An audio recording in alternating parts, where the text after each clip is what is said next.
You're watching The Legal Breakdown. Okay, we're at a huge moment right now. Closing arguments are officially over, so we're going to get into what to expect now regarding jury deliberation and the possibility of a conviction. But first, if you're not yet subscribed and you want to stay on top of what happens in this trial the moment that it breaks, please make sure to subscribe. Okay, so Glenn, walk us through what happened in closing arguments today and who you believe came out on top. Yeah, Brian, by all accounts, I was trying to follow the reporting coming out of the courtroom in real time. And pretty much to a person, all of the commentary I saw and I read was talking about how Todd Blanche went on, first of all, endlessly. He was meandering. He didn't seem to have any unified theory to present to the jury. And that can be a real problem when you're just trying to poke holes in every witness's testimony, in all of the documentary evidence, but you don't have an alternate theory to provide the jury. Now, you don't need one. You can just rely on the very high burden of proof beyond a reasonable doubt, poke holes and argue, you see, ladies and gentlemen, the government just didn't meet its burden. But it's really hard because the jury wants a theory of what happened here and why they should believe that the person who benefited from these crimes, Donald Trump, shouldn't be held accountable for the crimes that were, by all accounts, committed at his direction and for his benefit. So it doesn't sound like Todd Blanche really won over the jury. In fact, there was some reporting about the demeanor of the jurors,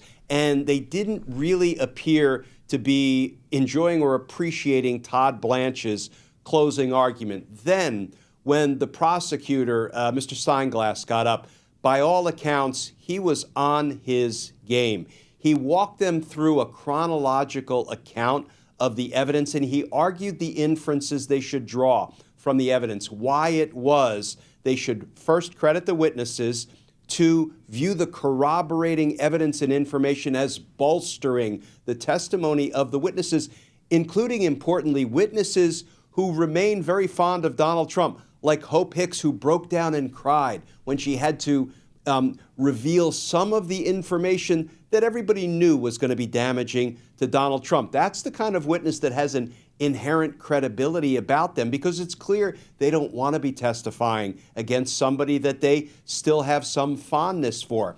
Now, as compared to Michael Cohen, who has no fondness for Donald Trump, but the thing is, Michael Cohen was corroborated in so many ways by other witnesses and by hard evidence, physical evidence, documents, business ledger entries, an undercover recording of Donald Trump and Michael Cohen actually discussing this corrupt scheme that they were entering into together for Donald Trump's political advantage, and perhaps most importantly, a series of $35,000 checks written and signed by Donald Trump to reimburse Michael Cohen for these hush money payments. And I will say, Joshua Steinglass, the prosecutor, got off one line that is a variation on a line that I have used over and over and over again when I had to put cooperating witnesses on the stand. That is somebody who committed a bunch of crimes, often with the bigger criminal fish. They decide to turn a corner in their lives. They decide to plead guilty, take responsibility for what they do, and then testify truthfully against their former co-conspirator, the bigger criminal fish. Joshua Steinglass said, ladies and gentlemen, we didn't pick Michael Cohen. In fact, we don't get to go to the witness store and pick the witness we want. I often used as an example, we don't get to go to the witness store and order 3 church-going grandmothers. Yeah, I'll take those 3 church-going grandmothers. Can you have them delivered to the courtroom and I'm going to have them testify about the crimes of Donald Trump? No, because Donald Trump didn't choose 3 church-going grandmothers as his co-conspirator, his criminal associate, his partner in crime. He selected Michael Cohen, and that's why the prosecutors presented the testimony of Michael Cohen, imperfect human being though he may be. But, he was so well and thoroughly corroborated. By all accounts, coming out of closing arguments, the commentary I heard was that the defense really didn't seem to win any points, and the prosecution really did drive home why the jury should convict Donald Trump of these crimes. Glenn, there was a moment where Todd Blanche, Donald Trump's attorney, actually committed unethical behavior, and it caused a bit of a melee in the courtroom. Can you speak on what happened there? So, Brian, Todd Blanche did something that all criminal litigators know not to do. He said to the jury something along the lines of, ladies and gentlemen, you better think twice before sending a man to prison or before sending our client to prison. And that is so far out of bounds. It is so plainly unethical. And here's why. Judges instruct juries that the matter of punishment in the event of conviction is absolutely not your concern, and you should not allow it to factor into your deliberations or the way you resolve this case. Why? Because the jury is exclusively concerned with whether the evidence that's been introduced during the course of the trial proves guilt beyond a reasonable doubt. It doesn't matter if the defendant may end up going to prison as a result of being found guilty of the crimes. It doesn't matter if the defendant may only get probation. You know, the matter of punishment is not for the jury to concern itself with. So when Todd Blanche said to the jurors, ladies and gentlemen, you better think twice before sending someone to prison, that is so plainly unethical. And Judge Juan Merchan very sternly admonished him. I think that should result in a bar counsel referral for Todd Blanche. I'm not saying that you're going to be disbarred for something you say in the heat of litigation, but you certainly should be sanctioned and you should be held accountable for injecting something that, especially when it involves the case of a former president of the United States, you cannot tell the jury that you should factor into it the possibility of what kind of punishment Donald Trump may face in the event of conviction. It is just dead out of bounds. Now, Glenn, walk us through what will happen here, because these closing arguments obviously took all day on Tuesday. And so as we head into Wednesday, what can we expect and how long is everything going to take? And give a spectrum here, like quickest scenario and obviously slowest scenario. I think we can guess that the sky's the limit.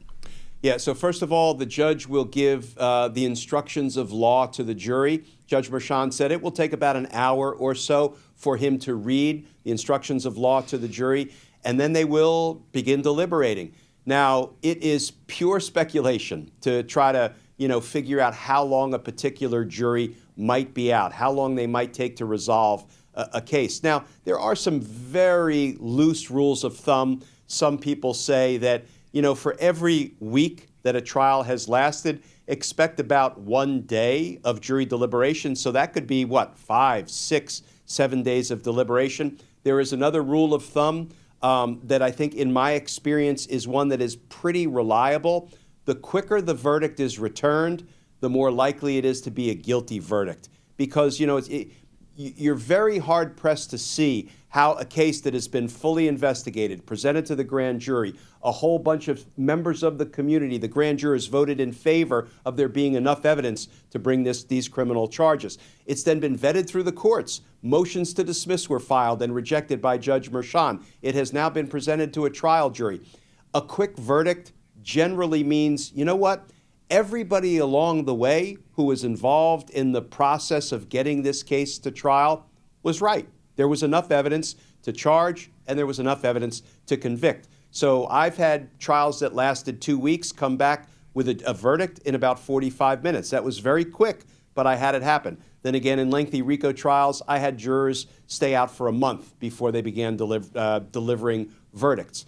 So I would say, if I had to guess, I wouldn't put any money on it, we're going to see a verdict in anywhere between maybe 2 and 5 days. But, again, it's kind of a fool's errand to try to predict the timing of a jury's verdict. And in that time, what's going to be happening in the public? Are we just going to be kind of sitting there waiting for white smoke to come out the chimney? Yeah, lots of talking heads pontificating about what the jurors might be discussing.